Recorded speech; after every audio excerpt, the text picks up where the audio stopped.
प्रधानमंत्री नरेंद्र मोदी ने वीर सावरकर की जयंती पर उन्हें श्रद्धांजलि अर्पित की। मोदी ने ट्वीट में कहा, भारत माता के सच्चे सपूत वीर सावरकर जी को उनकी जन्म जयंती पर आदरपूर्ण श्रद्धांजलि। उन्होंने वीर सावरकर के मातृभूमि के प्रति समर्पण और संघर्ष को याद किया।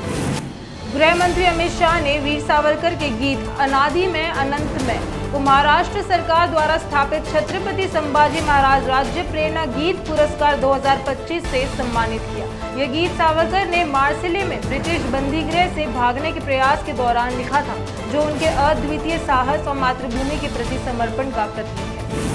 विदेश सचिव विक्रम मिस्री ने अमेरिकी उप सचिव जेफरी केसलर से मुलाकात की। इस बैठक में दोनों देशों के बीच महत्वपूर्ण और उभरती प्रौद्योगिकियों में सहयोग बढ़ाने पर चर्चा हुई। इसके अलावा भारत अमेरिका रणनीतिक व्यापार संवाद की शीघ्र शुरुआत की योजना भी बनाई गई। सुप्रिया सुले के नेतृत्व में भारतीय संसद के सभी दलों के प्रतिनिधियों ने दक्षिण अफ्रीका में भारतीय समुदाय से मुलाकात की। इस दौरान उन्होंने आतंकवाद के खिलाफ भारत की राष्ट्रीय सहमति और सामूहिक संकल्प को रेखांकित किया। साथ ही भारतीय डायस्पोरा के आतंकवाद उन्मूलन में योगदान की सराहना भी की। उच्चायुक्त श्री प्रभात कुमार ने इस प्रतिनिधिमंडल का स्वागत किया और भारत के आतंकवाद विरोधी संदेश को साझा किया।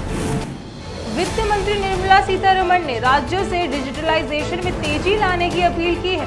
उन्होंने कहा है कि 50 साल तक ब्याज मुक्त ऋण देने के साथ साथ जो राज्य अपने रिकॉर्ड को जल्दी डिजिटलाइज करेंगे, उन्हें प्रोत्साहन दिया जाएगा। सरकार का उद्देश्य हर क्षेत्र में डिजिटल परिवर्तन को बढ़ावा देना है। राष्ट्रपति द्रौपदी मुर्मू ने राष्ट्रपति भवन में आयोजित नागरिक अलंकरण समारोह में 2025 के लिए 71 हस्तियों को पद्म पुरस्कार प्रदान किए। इनमें 4 पद्म विभूषण, 10 पद्म भूषण और 57 पद्मश्री पुरस्कार शामिल हैं। समारोह में प्रधानमंत्री नरेंद्र मोदी, उपराष्ट्रपति जगदीप धनखड़ और केंद्रीय गृह मंत्री अमित शाह भी उपस्थित रहे।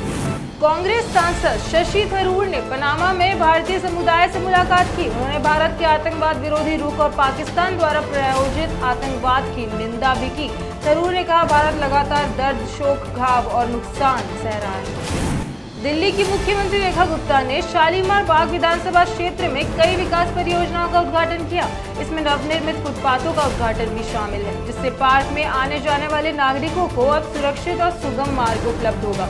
सीएम गुप्ता ने कहा कि इन परियोजनाओं से स्थानीय आवागमन और भी सुलभ, सुरक्षित और व्यवस्थित होगा, जिससे नागरिकों की दिनचर्या में बेहतर सुधार आएगा।